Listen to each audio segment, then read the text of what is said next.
the murder in 1957 grabbing the nation's attention. Investigators have caught a break in the city's oldest homicide cold case.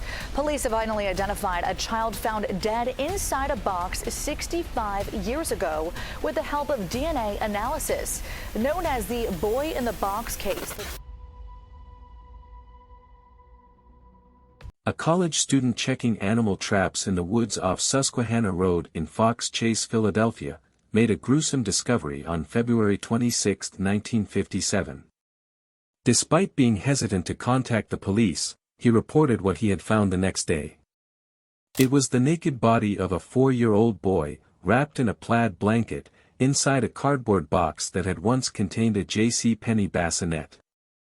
While the child appeared to have been recently groomed and cleaned with trimmed fingernails and a fresh haircut, he was severely malnourished and had also suffered from extensive physical abuse, exhibiting bruises and scars on various parts of his body, some of which appeared to be surgical in nature, including on his ankle, groin, and chin. The cause of his death was determined to be blunt force trauma and was believed to be a homicide. The discovery initiated a thorough investigation by the police, and the officers were optimistic that the boy would be identified soon after they took his fingerprints. However, no one came forward with any useful information. The case gained widespread attention in Philadelphia and the Delaware Valley, drawing considerable media coverage. The Philadelphia Inquirer went to the extent of printing 400,000 flyers featuring the boy's image, which were circulated and posted throughout the area. The flyers were even included with every gas bill sent out in Philadelphia. The crime scene was combed over and over again by 270 police academy recruits. In their search, they found a blue corduroy cap, a child's scarf, and a white handkerchief with the letter G in the corner. Unfortunately, all these clues led nowhere. Remington Bristow, an employee of the medical examiner's office who worked on the case for decades, contacted a New Jersey psychic in 1960, who suggested investigating a foster home located about 1.5 miles away from the discovery site. The psychic led Bristow directly to the foster home during their visit to Philadelphia. During an estate sale at the foster home, Bristow discovered a bassinet similar to the one sold at J.C. Penney, and blankets hanging on the clothesline, that resembled the one in which the boy's body had been wrapped. Bristow believed that the boy was the biological offspring of the stepdaughter of the man in charge of the foster home, and that the family had disposed of his body to avoid exposure of the stepdaughter as an unwed mother. However, the police determined that all of the foster children were accounted for, and a re-examination by police investigators confirmed that the family was likely not involved. In February 2002, a woman known only as Martha or M, accused her mother of acquiring and killing the child. According to her testimony, her parents purchased the boy from his birth parents in 1954, and he was beaten to death before being left abandoned in a box outside of town. Although the police considered the story plausible, they were skeptical due to Martha's history of mental illness. Martha's neighbors, who had access to her house during the stated time frame, denied the presence of a young boy living there, and rejected Martha's assertions. The boy was buried in a potter's field, but in 1998, he was given a proper burial at Ivy Hill Cemetery in Cedarbrook, Philadelphia.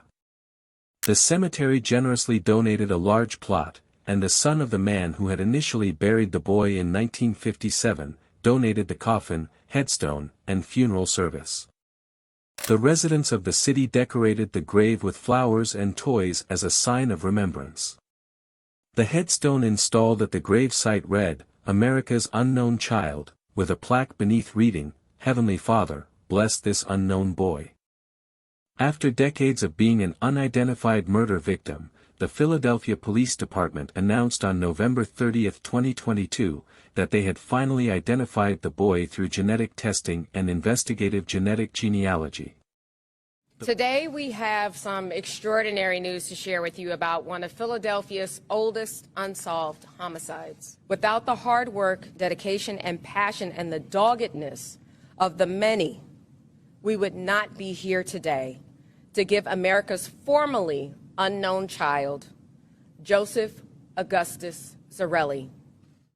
The boy was identified as 4-year-old Joseph Augustus Zarelli, who was born on January 13, 1953.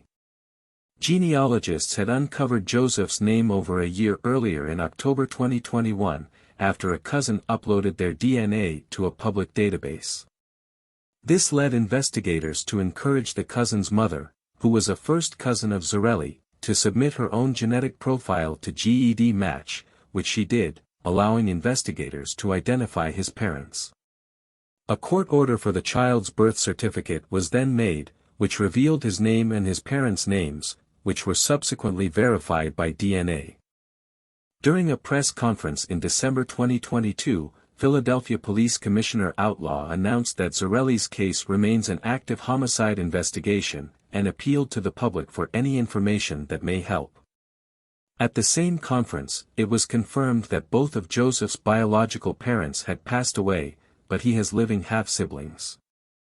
A memorial was unveiled on January 13, 2023, which coincided with what would have been Joseph's 70th birthday. The new memorial included his full name and image, and his name was also added to the existing headstone as a way of honoring his memory.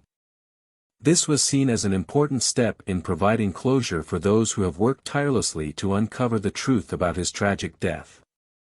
According to NBC 10 Philadelphia's report in January 2023, Joseph was born to a couple residing at 64th and Callowhill. Later that same month, the Philadelphia Inquirer published a report identifying Joseph's biological parents as Augustus John Zarelli, who was also known as Gus, and Mary Elizabeth Plunkett, who went by Betsy. With his identity finally known, authorities hope that they can continue to make progress in their investigation, and bring justice to the young Joseph.